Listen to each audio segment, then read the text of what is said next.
7টি বাংলা বানান যা চাকরির পরীক্ষায় বেশি আসে। আজকে আমরা সেই বানানগুলো দেখব এবং মনে রাখার কিছু টেকনিক আত্মস্থ করব। প্রথমে যে বানানটি সবচেয়ে বেশি আসে পরীক্ষায় সেটি হলো মুমূর্ষু।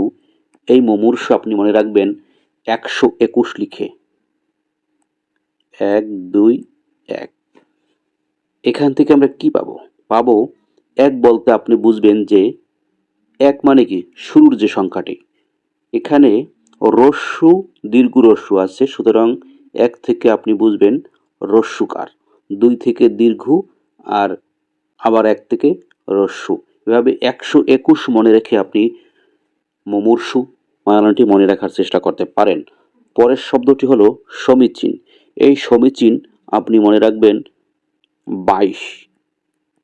22 মানে দুটোই দীর্ঘইকার। পরে আছে আকাঙ্ক্ষা।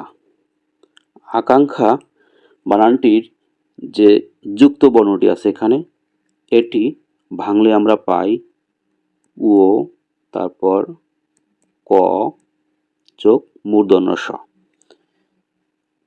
এভাবে মনে রাখার চেষ্টা করতে পারেন। তারপর বিভীষিকা। বিভীষিকা বানানে এখানেও আপনি 121 মনে রাখবেন। 121 মানে প্রথম হ্রস্বইকার, তারপর দীর্ঘইকার, তারপর আবার হ্রস্বইকার।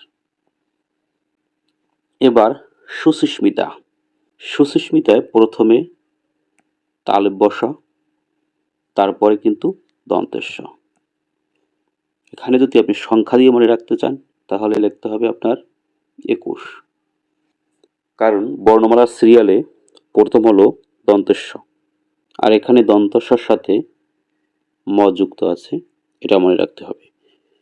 তারপর শুশ্রূষা। শুশ্রূষা মনে রাখবেন 12 দিয়ে, প্রথমে রস্যু, তারপর দীর্ঘ, আর পেট কটার সা আছে সেটা মনে রাখতে হবে। এরপর আছে ন্যূনতম। এখানে একটাই শুধু দীর্ঘকার এবং জ ফলাটা প্রথমে বসবে, এটা মনে রাখতে হবে। জ ফলাটা পরের নয়ের সাথে কিন্তু নয়, এটা খেয়াল রাখতে হবে। মূলত এই বানানগুলো শেখানোর যে পদ্ধতি দেখালাম, এটা কারোর জন্য কার্যকর হতে পারে, কারোর জন্য কার্যকর নাও হতে পারে।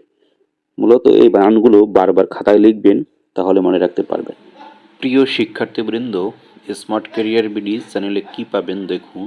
সরকারি চাকরির গাইডলাইন ও বিশেষ প্রস্তুতি, যে কোনো ধরনের কেরিয়ার গঠনের দিক নির্দেশনা, চাকরি ছাড়াও ব্যবসা বাণিজ্য ও যে কোনো আত্মকর্মসংস্থান গড়ার পথ নির্দেশ, শিক্ষা, চাকরি ও কেরিয়ার সংক্রান্ত তথ্য ও সংবাদ। তাই আমাদের চ্যানেলের সাথে থাকুন।